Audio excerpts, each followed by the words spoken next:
growls like the wolves of Helheim, but I've stories to warm your blood. I was there, close enough. I've seen the steel and storm of warriors whose names the gods themselves still whisper. These are not sagas. These were men. Real men. Flesh, fury, and fate. So listen now, as I tell you of the 5 greatest Viking warriors to ever walk Midgard.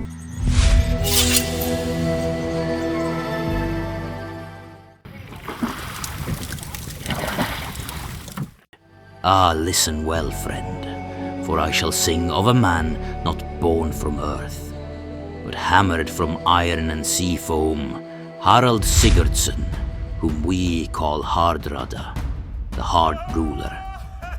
As a mere boy of 15, he fought beside his brother King Olaf at Stiklestad. The air was thick with steel and prayers that day, but fate struck them low.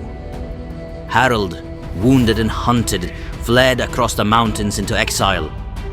But mark me, exile was no death. Nay, it was forge fire. In the east, Harald served the Emperors of Byzantium, commander of the Varangian Guard, the fiercest warriors under the sun. His SA fought in Sicily, sailed the rivers of Rus, and even saw the golden domes of Jerusalem. Richer than kings, harder than stone, he returned to Norway, not as a boy, but as a conqueror. With gold in his purse and blood on his blade, he seized the throne, ruling with a hand as firm as the frost of Niflheim. Yet still, the hunger for glory gnawed at him. He set his sights on England, claiming it by right of ancient pacts and bloodlines. In the year of our Lord, 1066, he crossed the Whale Road once more, his long ship slicing the mist like dragon's teeth. Victory at Fulford Gate was his. Great slaughter. But then, at Stamford Bridge, as the sun rose like a blade over the land, Harold Godwinson's army fell upon them like wolves. They say Hardrada fought with a battle axe taller than a man, cutting down scores before a stray arrow found his throat. Thus fell the last true Viking king, dying as he lived, standing, fighting, daring. Some say the Viking Age ended with his death. I say as long as men remember Harald Hardrada, the age of warriors shall never die.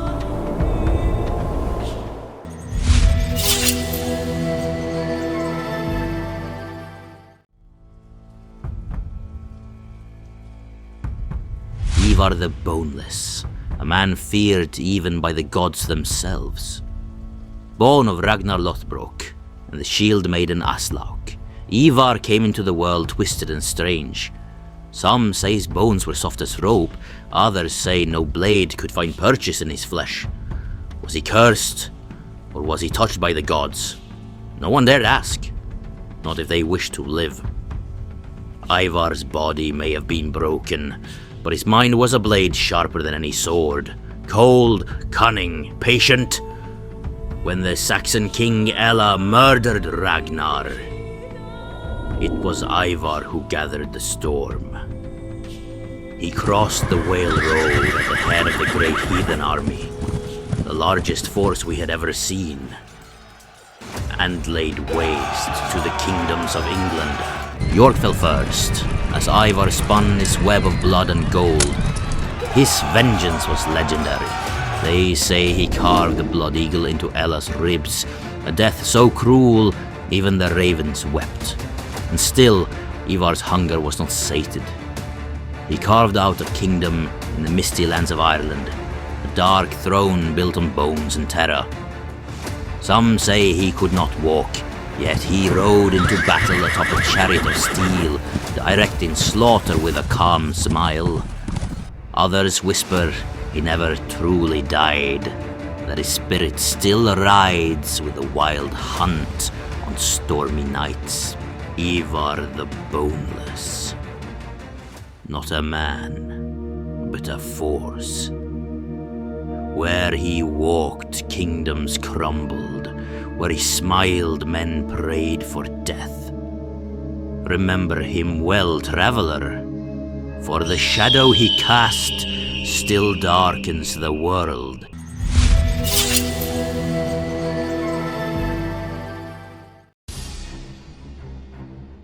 Bjorn Ironside, the sea wolf, the wanderer, the raider of distant summits.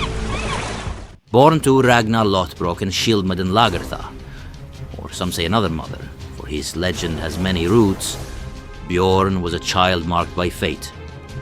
As a boy, he fought with sword and shield as if the gods themselves guided his hands.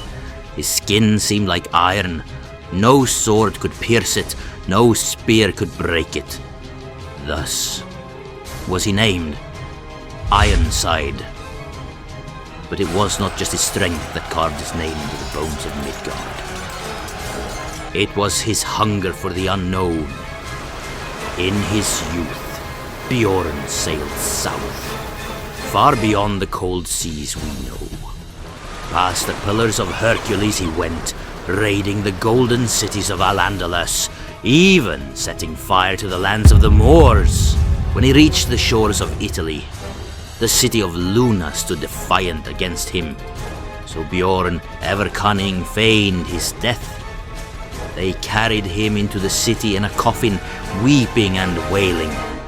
But when the priests gathered to mourn, he sprang forth like a wolf among lambs, opening the gates to his waiting raiders. The city fell in hours, and its treasures fed 1,000 ships. They say he sailed to the very edge of the world, where the stars fall into the sea. Rich beyond measure, feared beyond reason, Bjorn returned to the north, a king of many lands and a founder of mighty bloodlines. Bjorn Ironside.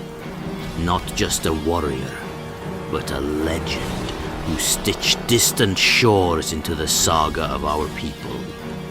His name rides the winds of every sea, and it shall ride them until the final twilight of the gods.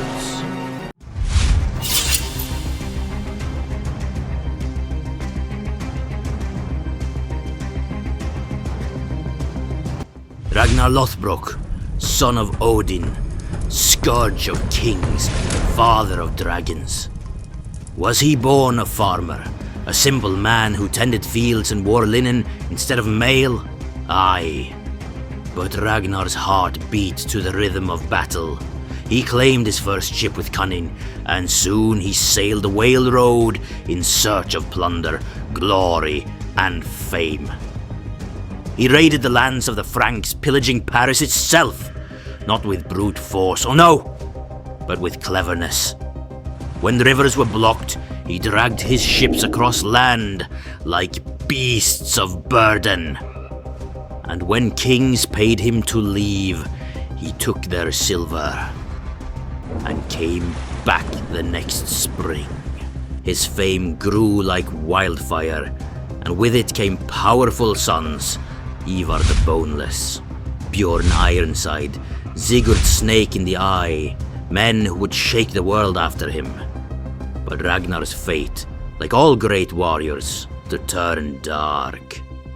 And captured by the Saxon king Ella, he was thrown into a pit of serpents.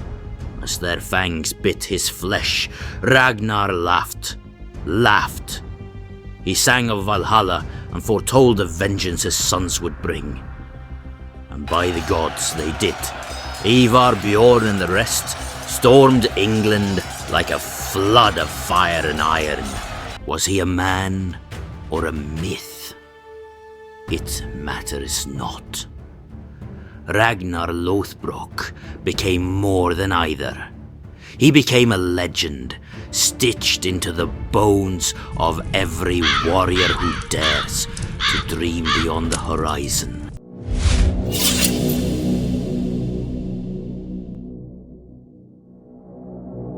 Igel Scala Grimson, son of Scala Grimar, born in Iceland, bred from shadow and storm.